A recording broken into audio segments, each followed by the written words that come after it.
Hello बच्चों, मैं आपकी प्यारी कैंडी आज आपको एक मूर्ख साधु और ठग की कहानी सुनाती हूँ। तो जल्दी से पूरी कहानी सुनो और कमेंट करके बताओ कि कहानी कैसी लगी आपको। एक बार की बात है, किसी गांव के मंदिर में देव शर्मा नाम का एक प्रतिष्ठित साधु रहता था। गांव में सभी लोग उनका सम्मान करते थे। उसे अपने भक्तों से दान में तरह तरह के वस्त्र, उपहार, खाद्य सामग्री और पैसे मिलते थे। उन वस्त्रों को बेचकर साधु ने काफी धन जमा कर लिया था।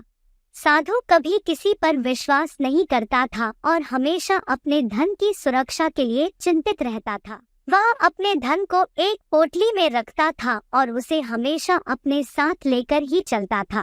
उसी गांव में एक ठग रहता था। बहुत दिनों से उसकी नजर साधु के धन पर थी। ठग हमेशा साधु का पीछा किया करता था, लेकिन साधु उस गठरी को कभी अपने से अलग नहीं होने देता।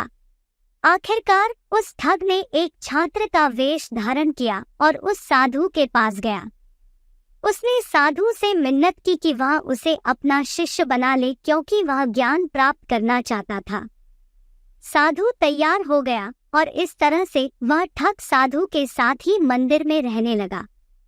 ठग मंदिर की साफ सफाई से लेकर अन्य सभी कार्य भी करता था और ठग ने साधु की खूब सेवा की और जल्दी ही उसका विश्वास पात्र बन गया। एक दिन साधु को पास के गांव में एक अनुष्ठान के लिए आमंत्रित किया गया। साधु ने वह आमंत्रण स्वीकार किया और निश्चित दिन साधु अपने शिष्य के साथ अनुष्ठान में भाग लेने के लिए निकल पड़ा। रास्ते में एक नदी पड़ी और साधु ने स्नान करने की इच्छा व्यक्त की। उसने पैसों की गठरी को एक कंबल के भीतर रखा और उसे नदी के किनारे रख दिया। उसने ठग से सामान की रखवाली करने को कहा और खुद नहाने चला गया। ठग को तो कब से इसी पल का इंतजार था। जैसे ही साधु नदी में डुबकी लगाने गया, वह रुपयों की गठरी लेकर चंपत हो गया। हमें इस कहानी से शिक्षा मिलती है कि किसी अजनबी की चिकनी चुपड़ी बातों में आकर ही उस पर विश्वास नहीं कर लेना चाहिए।